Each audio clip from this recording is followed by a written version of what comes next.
Now we're going to read the story of the Pied Piper of Hamelin. The Pied Piper of Hamelin. Once upon a time, hundreds and hundreds of mice began to appear in the streets and houses in a town called Hamelin.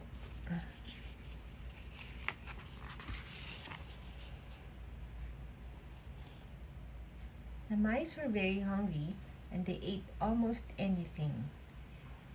In their hunt for food, the mice did not spare chairs, curtains, and other things, making people very angry. Children grew afraid of the mice who had become as big as cats. Before the rest of their houses and things could be destroyed, the people got together and decided to think of ways to drive away the mice. When none of their plans would work, they offered a reward of 1,000 gold coins to whoever could get rid of the greedy giant mice in Hamelin.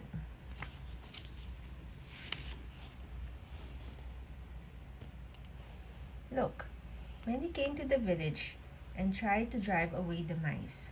One day, some men came to the village and sprayed each house and street corner with a poison that they claimed would not leave a single mouse alive.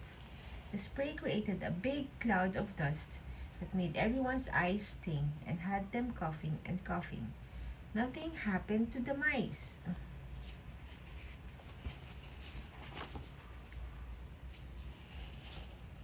On another day, a man arrived with 100 cats who were the best mice hunters in the world. After a few hours, the cats gave up on the mice. They were just too big and there were too many mice. The children watched as the frightened cats ran away from Hamelin. The only child who was unable to watch the fleeing cats was the young Fernand, who was lame and could not run. Meanwhile, the mice grew in size and in number.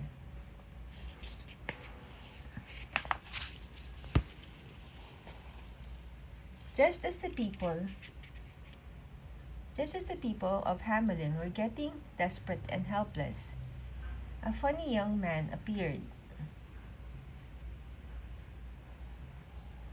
He was dressed in red and had a pipe hanging from his belt.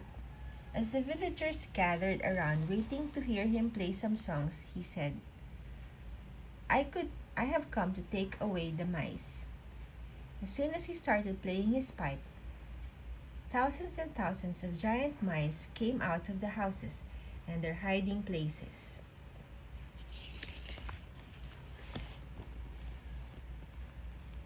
The young man, spellbound by the strange, beautiful music, the mice swarmed around the young piper who led them.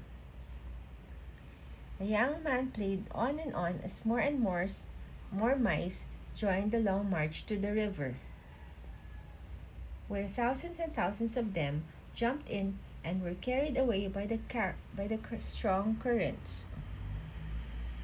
Finally, not a single mouse was left in the town of Hamelin.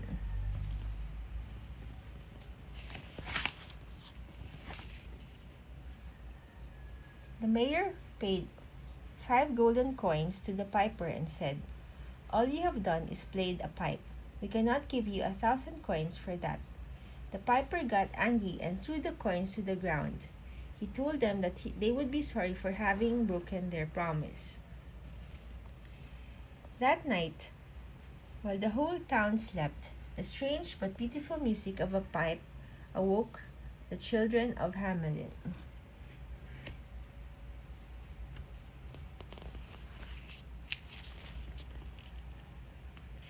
Spellbound by the music, the children followed the piper down a steep and winding path to a mountain.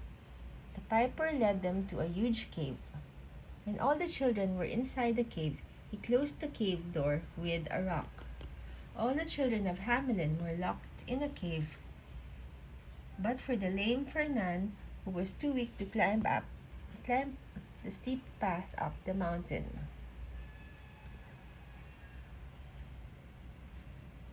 The next day, the people woke up to find their beloved children gone.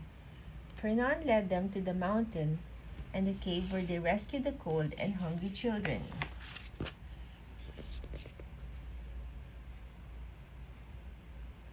The people remembered the piper and what he said and felt truly sorry for what they did to him. The end.